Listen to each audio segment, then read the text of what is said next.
ये वीडियो एक iceberg chart होने वाला है जिसमें मैंने टोटल 5 लेवल्स लिए हैं, जो कि मैंने खुद अपनी तौर तरीके पे जो जापानी इतने भी अर्बन लेजेंड्स हैं मैंने उनको 5 पार्ट में डिवाइड किया है। और ये 5 लेवल्स है: clean sky, tip of the iceberg, shallow waters, deep waters and the trench. ये वीडियो इस वीडियो का वॉल्यूम फर्स्ट होने वाला है और इसके अंदर मैंने फर्स्ट के 2 लेवल क्लीन वाटर और टिप ऑफ द आइसबर्ग इन दोनों को मैंने कवर किया है।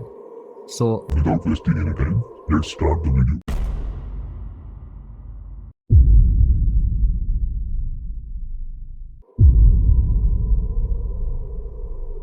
The curse of the Colonel, ये एक अजीब और मज़ेदार स्पोर्ट्स सुपरस्टिशन है जो कि बहुत फेमस है। बात है 1985 की।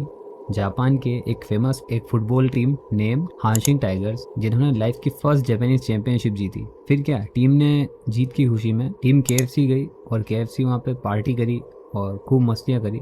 देन उसके बाद में इन्होंने उस रेस्टोरेंट के बाद बाहर जो कॉलोनेल का जो स्टैचू रखा हुआ है, कॉलोनेल सैंडल्स का, जो केएफसी का वो फाउंडर है, वो चश्मे वाला व्हाइट कलर का वो ओल्ड मैन, उसकी जो लाइफ साइज मूर्ति थी, उस मूर्ति को उन्होंने उठा के पास ही की एक दोतोबारी नदी के अंदर फेंक दिया। और उसके बाद में इनकी लाइफ का जो है बैड लक चालू हो गया, क्योंकि उस रात के बाद में इन्होंने कभी भी नेक्स्ट 26 ईयर तक कभी भी इन्होंने चैंपियनशिप जीती ही नहीं। ये कर्ज ऐसा चला कि ये टीम हमेशा हारती गई और कभी भी नेक्स्ट टाइम कभी चैंपियनशिप को कभी विन नहीं कर पाई। फैंस ये बिलीव करने लगे कि कॉलोनेल की जो आत्मा है उन्होंने टीम को कर्ज दे दिया है कि टीम आज के बाद कभी भी जीतेगी नहीं। बट ये कर्ज अब टूट चुका है बहुत सालों बाद।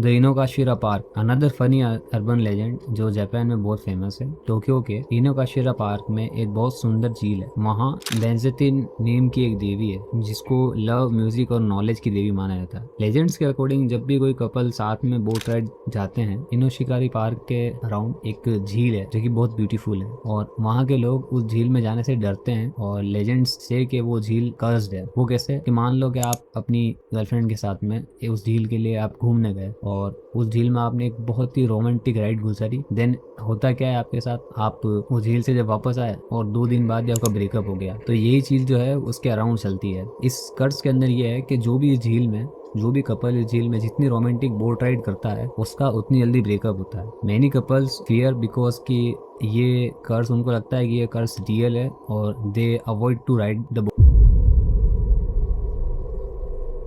The Sony timer. ये एक कॉन्स्पिरेसी थ्योरी है। आई डोंट थिंक सो कि ऐसा कभी होता है, बट ये चीज उस जमाने में 1980s में ये चीज जो है जापानीज लोग ये बिलीव करते थे कि सोनी ने अपने जितने भी इलेक्ट्रॉनिक आइटम्स है, सोनी ने उनके अंदर किसी तरह का टाइमर लगा रखा है। और पीपल बिलीव के ये टाइमर इस तरह से वर्क करता है कि जब भी उसकी सोनी की किसी भी प्रोडक्ट की वारंटी खत्म होती है तो वो वारंटी के खत्म होने के बाद ही सोनी का वो प्रोडक्ट पूरी तरह खत्म हो जाता था। और ये जो है उसको उन लोगों ने उस टाइम पे नाम दिया था सोनी टाइमर या सोनी किल स्विच, जो कि ये बताता है कि जैसे ही आपके वारंटी खत्म हो गई, डिवाइस भी खत्म हो गया। लोगों का मानना था कि सोनी के प्रोडक्ट जब भी एक्सपायर होते थे तो फेल हो जाते थे। वहीं कुछ लोग ये बोलते थे सोनी ये सब कुछ जानबूझ कर कर रही है, बट सोनी ऑलवेज डिनाइड कि ऐसा वो कुछ भी नहीं कर रही।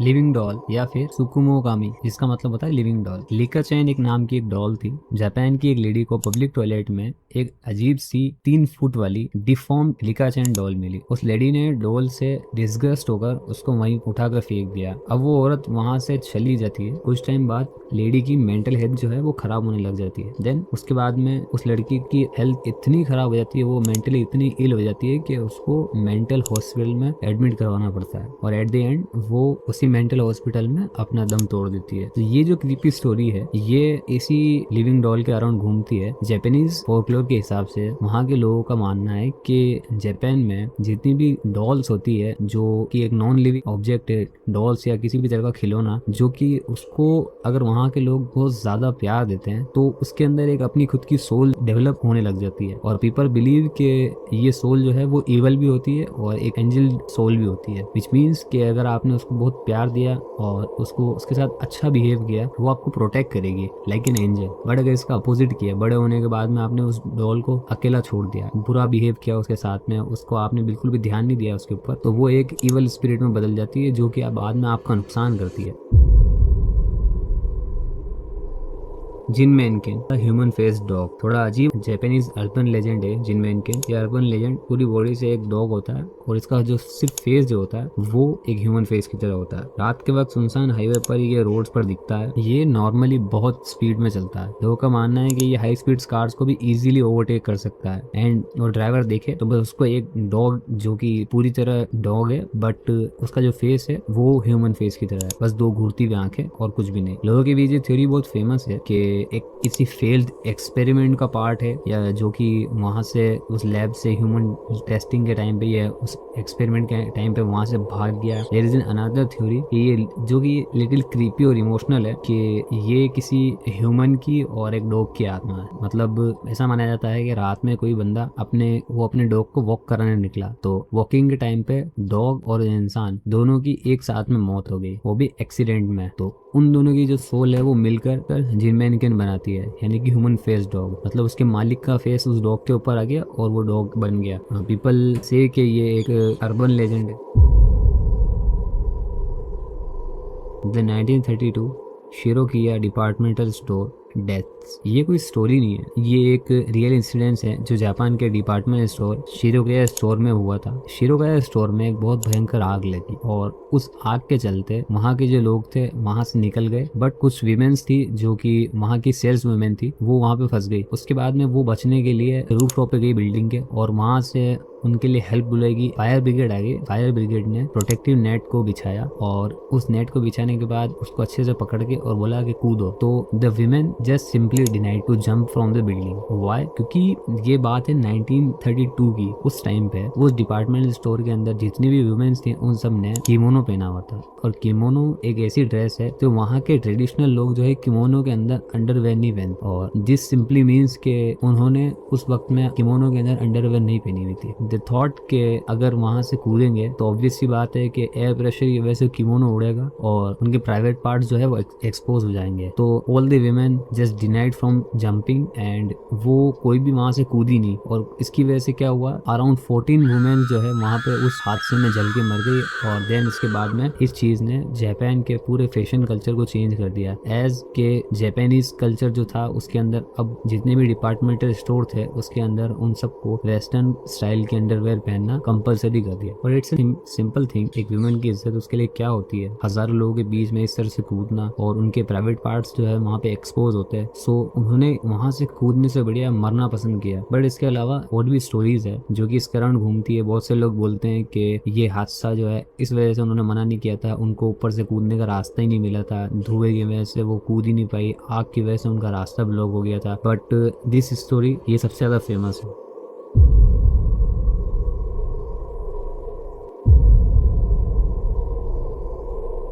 कुने कुने अजीब तरह से हिला देने वाला माइंड बेंडिंग केस है कॉल्ड कुने कुने। गर्मियों का मौसम है और दूर दूर तक कुछ नहीं दिख रहा और आप एक राइस फार्म के अराउंड हो। देन आपको सडनली एक लंबा सा टॉल फिगर आपको व्हाइट कलर में हिलता हुआ दूर से दिखता है एंड यू जस्ट सी के ये कुछ है और कोई हवा भी नहीं चल रही बट वो व्हाइट फिगर इस तरह से फ्लोट कर रहा है कि आपको लगता है कि कोई चीज हवा में लहरा रही है। ये व्हाइट फिगर कंप्लीटली हार्मलेस है बट आपकी क्यूरियोसिटी जो है वो आपको लेके मर सकती है। As this figure doesn't do anything but इसको जो भी देखता है उसको ये बिल्कुल नॉर्मल सी चीज लगती है। बट आप क्यूरियोसिटी में अगर इसके पास गए तो ये आपको, अगर आप क्यूरियोसिटी में इसके पास गए और आपने इसको देख लिया तो या तो वो देखने वाला पर्सन या तो वो पागल हो जाएगा या फिर उसकी मौत जाएगी या फिर उसका दिमाग बिल्कुल सुन हो जाएगा। बोला जाता है कि जो व्हाइट फिगर अपने अंदर कोई सीक्रेट रखता है, बोला जाता है, और उसकी सच्चाई को इंसान बर्दाश्त नहीं कर सकता। अनदर थिंग, अगर आपने उसको दूरबीन की हेल्प से भी देखा है तो भी इट क्लियरली मीन्स कि आप उस फिगर को अच्छे से जैसे पास से देखते हैं वैसे देख रहे हो और ये भी वही रिजल्ट देगी जो आप इसको पास जाके देखोगे, यानी कि आपकी या तो मौत हो जाएगी या आपका दिमाग सुन हो जाएगा या फिर आप पागल हो जाओगे। द गोस्ट पैसेंजर, ये जापान की दूसरी गोस्ट स्टोरीज से अलग है। This is an sad story more than a ghost story. Japan में ताइशु पीरियड यानी कि 1912 से लेके 1926 तक, इसके बाद ही ड्राइवर्स ऐसा रिपोर्ट देते हैं कि रात के टाइम उन्होंने ऐसे पैसेंजर्स को बिठाया जो पूरी तरह गीले हैं एंड वो बैठकर ड्राइवर्स को लोकेशन बताते हैं और चुपचाप बैठ जाते हैं। एंड जब ड्राइवर लोकेशन पर पहुंचकर पीछे देखता है तो उसको वो पैसेंजर वापस नहीं मिलता, जस्ट उसको वो सीट जो है वो या तो गीली मिलती है या फिर उसकी जगह पे उस पैसेंजर का ग्लव मिलता है या फिर उसको उसकी लोकेशन तक पहुंचने की फीस मिलती है। वो जो फिगर है वो थिन एयर में गायब हो जाता है। 2011 की तोहोको अर्थक्वेक और सुनामी के बाद हजारों टैक्सी ड्राइवर्स ने सेम रिपोर्ट करना शुरू कर दी। ये सब वही सुनामी के विक्टिम्स थे। अकॉर्डिंग टू स्टोरीज ये आत्मा बन के अपने घर जाना चाहते हैं और इनको पता नहीं होता है कि ये सब मर चुके हैं। They just simply want to go to their home.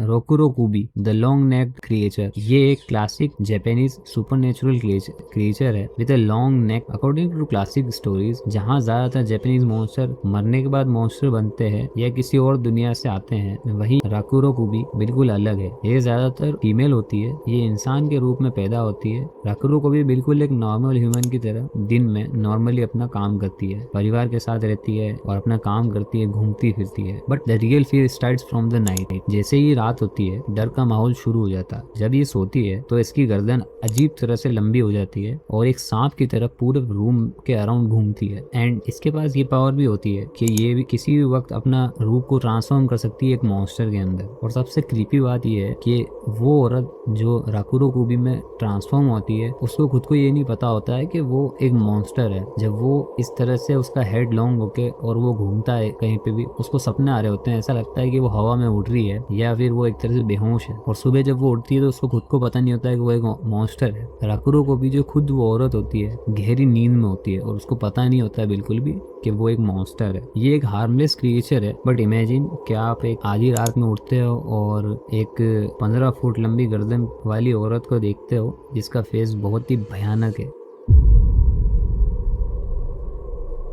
The corner game the creepiest story I have ever heard. Personally ये गेम जो है मुझे बड़ी क्रीपी लगी, एज ये एक माइंड बेंडिंग क्रीपी गेम है या फिर इसको रिचुअल भी बोल सकते हैं, जो इंटरनेट पे corner game the square game के नाम से फेमस है। Warning, please don't try this at home. मुझे नहीं पता है कि रियल है या फेक है, बट आई स्ट्रांगली बिलीव कि आप ऐसा मत करो। घर पे ये करने की जरूरत नहीं है, जस्ट सिंपली कहानी सुन लो। ये रिचुअल या फिर गेम सिंपल स्टेप्स है इसके। आपको 4 लोग चाहिए जो एक डार्क एम्प्टी रूम में होने चाहिए। चारों को अलग अलग कोनों में जाकर खड़ा होना है, दीवार की तरफ फेस करना है। और देन जैसे मान लो कि 4 जने हैं, ए बी सी और डी। ए वो बी के पास जाएगा, बी के कंधे पे टैप करेगा और वो टैप करने से बी हट जाएगा, वो सी के पास जाएगा। सी बी सी के पास जाएगा, सी को टैप करेगा और सी डी के पास जाएगा। सी डी के पास जाएगा, डी को टैप करेगा। बट वेट, यहीं से ट्विस्ट स्टार्ट होता है, क्योंकि अब डी जो है वो किसी को टैप तो करेगा नहीं क्योंकि ए की जगह खाली है। डी को क्या करना है, डी को एम्प्टी स्पेस में टैप करना और वहां चुपचाप खड़े होना उसको। बट ट्विस्ट ये है कि वहां पर जिन जिन लोगों ने ये गेम खेला है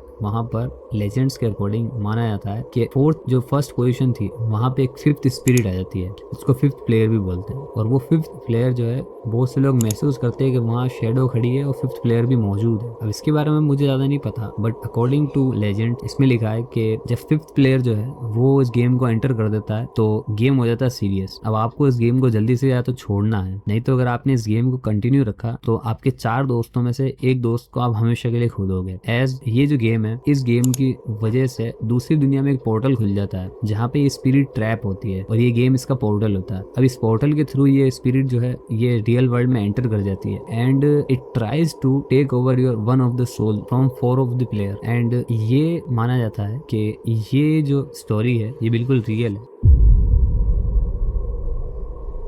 कोकुरो-सान जापानीज ओइजा बोर्ड, ये एक जापानीज और famous controversial spirit summoning game है जिसका मतलब होता है kokkuri, fox, dog, raccoon. Another warning कि don't try this at home, ये घर पे करने की चीज नहीं है, जस्ट इन्फॉर्मेशन पर्पस के लिए मैंने ये वीडियो बनाया। जापानीज ओइजा बोर्ड इसको खरीदने की जरूरत नहीं पड़ती, you have simple steps to do. आपको एक पेपर लेना, एक रेड पेन से उस पेपर के ऊपर जापानीज अल्फाबेट्स लिखना है, उसके ऊपर यस और नो, और on the top traditional Japanese temple का गेट, इसको टोरी बोलते हैं। आपको टॉप पे टोरी बनाना, 2-3 लोग मिलकर खेलेंगे इसको। कॉइन रखना आपको पेपर के ऊपर और सबको उस पर उंगलियां रख लेनी है और आपको रिपीट करना है कोकुरो-सान प्लीज आइए, कोकुरो-सान प्लीज आइए, ये बोलकर आत्मा को बुलाना है। आत्मा के आने पर सिक्का खुद पेपर पर अपने आप इधर से उधर फ्लोट करने लग जाएगा automatic. But here is the twist के ये एक ट्रिक्स्टर स्पिरिट को बुलाने का एक रिचुअल है। ये ट्रिक्स्टर सोल जो है वो एक इवल सोल होती है और ये जब तक नहीं जाती जब तक आप इसको वापस जाने के लिए बोलोगे नहीं। एज अगर आपने सिक्के के ऊपर से हाथ हटाया या फिर आपने जस्ट बोल दिया गुड बाय, तो इससे गेम खत्म नहीं होगा। आपको कोकुरा-सान को बोलना होगा, कोकुरा-सान क्या आप तुम जा सकते हो। अगर उसने नो बोला, आप जब तक गेम को नहीं छोड़ सकते जब तक वो यस ना बोल दे। भले आपको उसके लिए रोना पड़े, गिड़गिड़ाना पड़े, बट उससे यस बुलवाना है। जब वो यस बोल दे तो गेम छोड़ना। अगर गेम को बीच में छोड़ा या डर के मारे सिक्के के ऊपर से उंगली हटाई तो उसकी स्पिरिट आपको हॉन्ट करेगी। और इस गेम को एंड करने का तरीका ये है कि आपको उस पेपर के 48 पीसेस करने हैं,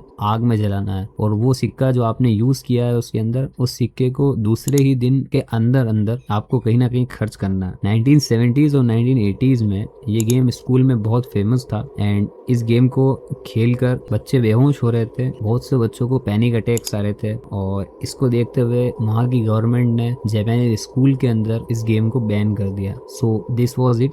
ये इस पूरी जापानीज फोल्कलोर के अर्बन लेजेंड्स का वॉल्यूम 1 है और मैं इसका वॉल्यूम 2 जल्द से जल्द ले आऊंगा। Like and subscribe if you like the video. Piece.